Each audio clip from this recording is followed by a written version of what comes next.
Okay, welcome ulit to Ochi Life. Ito nga, mag-aalas 10 na. Medyo tanghali na tayo ngayon naggayak. Pero okay lang dahil itong araw ay off day. So, ito nga ay nagkuskus na tayo ng mukha at ito'y paalis na tayo.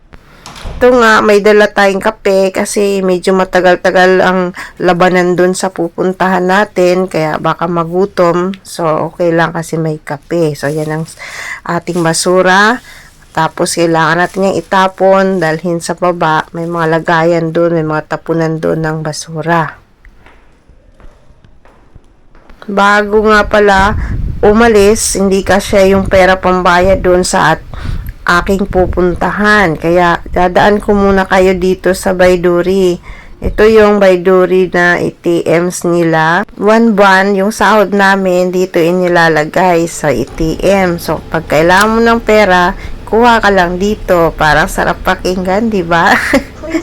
Pero ang realidad, pagkasahod kasi, unang araw lang may pera, kinabukasan, padala. So, wala na naman. Pero okay lang, patuloy ang buhay. Ganun talaga yon.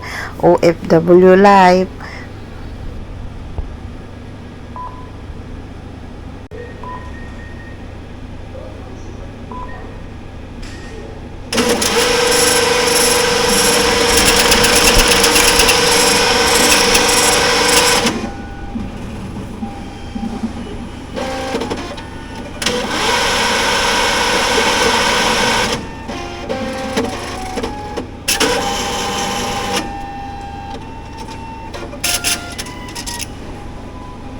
Please remove card.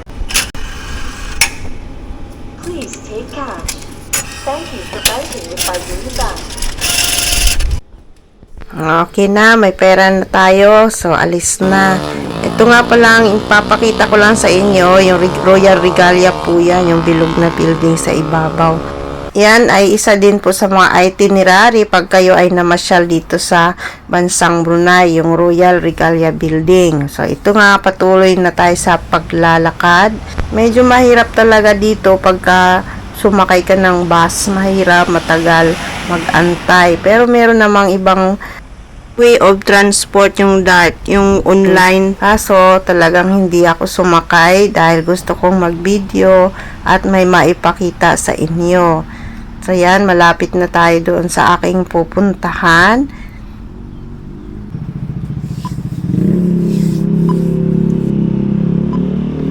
Ito yung pinaka-capital city nila.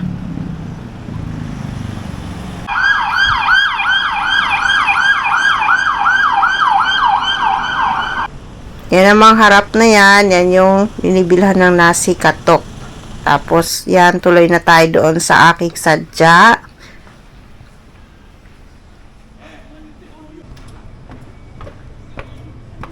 Hindi na naka-on yung kanilang escalator.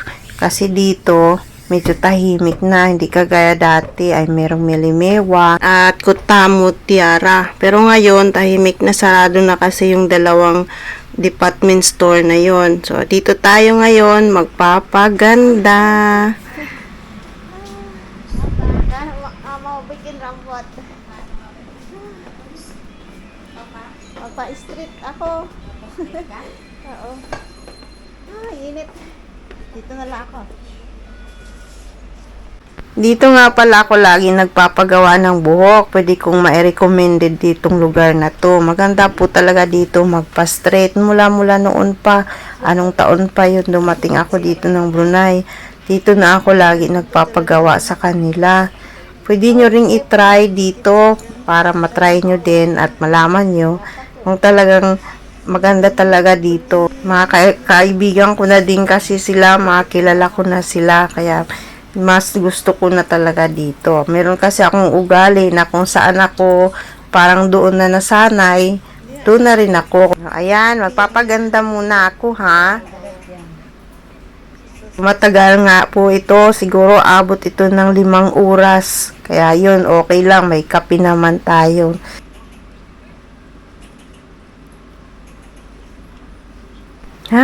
Ito, natapos din. Grabe.